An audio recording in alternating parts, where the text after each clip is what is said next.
Siapa yang tidak tahu Abu Jahal memiliki nama asli Abdul Hakam bin Hisham. Ia adalah seorang pemuka Quraisy berasal dari Bani Makhzum yang disegani oleh kaumnya dan sangat membenci Nabi Shallallahu Alaihi Wasallam. Tak jemu-jemu ia memaki dan mencaci Nabi Shallallahu Alaihi Wasallam. Tak lelah ia menghasut orang-orang tentang beliau. Hal ini dikarenakan ia memiliki sifat dengki dan sum'ah, suka mencari perhatian orang lain agar dipuji. Sebagai sosok pemuda suku yang terpandang, Abu Jahal sangat angkuh dan menyombongkan diri. Ia menyatakan secara terang-terangan bahwa ia memusuhi Allah, Rasulullah, serta kaum muslimin. Bahkan dialah orang yang menginspirasi pembunuhan terhadap Nabi Shallallahu Alaihi Wasallam. Suatu hari Abu Jahal sendiri yang ingin membinasakan Nabi Muhammad Shallallahu Alaihi Wasallam. Ketika Nabi sedang sujud, Abu Jahal muncul mengendap-endap dengan batu besar di tangannya. Ia ingin menghantam kepala Nabi agar pecah. Tiba-tiba ia melihat seekor unta raksasa yang ingin menelannya. Abu Jahal ketakutan sambil melepaskan batu dan lari terbirit-birit. Abu Jahal dan anak buahnya selalu mengganggu orang-orang yang sholat. Mereka selalu melempari orang-orang sholat dengan tai unta, kotoran kambing, dan sebagainya. Mereka ramai dan sering mengejek orang-orang Islam dan Muhammad SAW.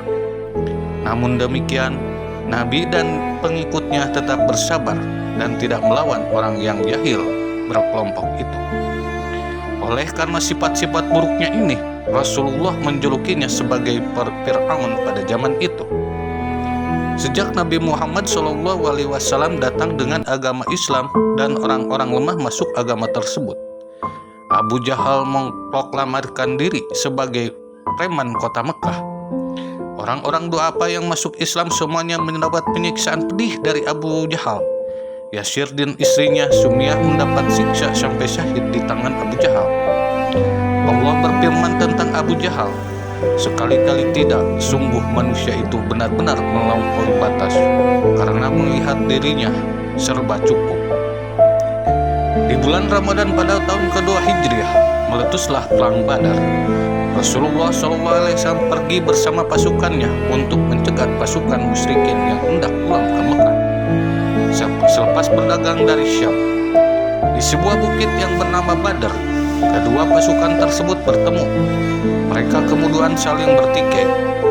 Sesampainya di Badar, pasukan muslimin berjibaku dengan pasukan kaum kafirin. Pedang-pedang saling beradu, berdenting-denting farau. Suara derap kuda berderak, mengepulkan debu di mana-mana. Pasukan muslimin berpekik, Allahu Akbar, Allahu Akbar. Tak lelah membangkitkan semangat perang. Hingga beberapa waktu berlalu, perang semakin berkecamuk dan berbingar-bingar huru-hara, penuh suara lengkingan, aduan antara senjata dan jeritan pasukan yang terluka. Ketika tanda-tanda kemenangan perang hampir dicapai oleh kaum muslimin, Abu Jahal pun semakin kebingungan. Dia berusaha membendung badai kekalahan yang menenggelamkan kaumnya. Maka dia berdiri sambil berteriak dalam keadaan geram dan sombong, bermaksud memompa semangat pasukannya. Demi Lata dan Uzza, kami tidak akan kembali hingga mengikat Muhammad beserta para sahabatnya dengan tali. Dan janganlah seorang dari kalian merasa iba hanya dengan membunuh satu orang dari mereka. Berilah mereka pelajaran yang sebenarnya, hingga mereka tahu akibat perbuatan mereka sendiri, menyelisihi agama kalian dan membenci apa yang disembah oleh nenek moyang mereka. Dengan cepat teriakan Abu Jahal lenyap oleh perang yang semakin menemui titik akhirnya. Pasukan muslimin semakin kuat dan memukul mundur pasukan musyrikin hingga tersisa sedikit yang bertahan. Di antara kurang lebih 313 prajurit kaum muslimin yang bertempur melawan 1000 pasukan kafir dan musyrikin Makkah, turut serta 2 orang pemuda yang kuat dan pemberani. Mereka adalah Mu'az bin Amr dan Muawiz bin Afra. Muawiz bin Haris bin Raf'ah al-Afra adalah seorang pemuda dari kalangan Ansor. yang memeluk Islam sejak awal didakwahkannya di Madinah. Ia berasal dari suku Khazraj, sedangkan Mu'az bin Am bin Jamuh al-Ansari juga berasal dari suku Khazraj. Dengan semangat yang membara, keduanya maju ke medan perang tanpa sedikit pun rasa takut. Sebelum berangkat ke medan pertempuran, Mu'az dan Mu'awiz telah bersumpah akan membunuh Abu Jahal. Alasannya mereka berdua sangat geram kepada pemimpin kaum musyrikin yang sangat kejam dan selalu berusaha untuk membunuh Rasulullah SAW itu. Mereka tidak menerima bila Nabi Muhammad SAW diperlakukan seperti itu. Maka saat mereka melangkahkan kakinya untuk berjihad di Badar, target mereka sudah sangat jelas, yakni Abu Jahal. Di tengah perang yang sedang berkecamuk itulah Mu'az dan Mu'awiz, dua prajurit Ansor yang kuat dan pemberani, menerobos pasukan dan menghampiri sahabat Abdurrahman bin Auf radhiyallahu an yang sedang berada di ujung tombak pasukan.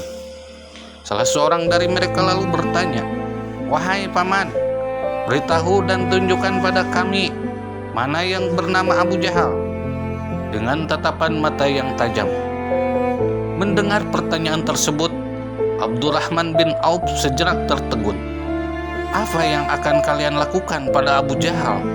ujarnya pada kedua pemuda tadi. Mu'az bin Am menjawab, "Paman, aku mendengar kabar bahwa ia suka mencaci Rasulullah SAW. Demi Allah, tidak akan kubiarkan ia hidup hingga salah seorang dari kami berdua yang mati terlebih dahulu," koarnya. Hal yang sama kemudian diungkapkan oleh Mu'awiz bin Afra.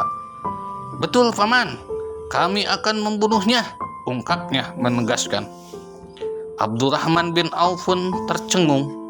Ada perasaan aneh bercampur heran serta bangga setelah mendengar perkataan dua prajurit muda tersebut.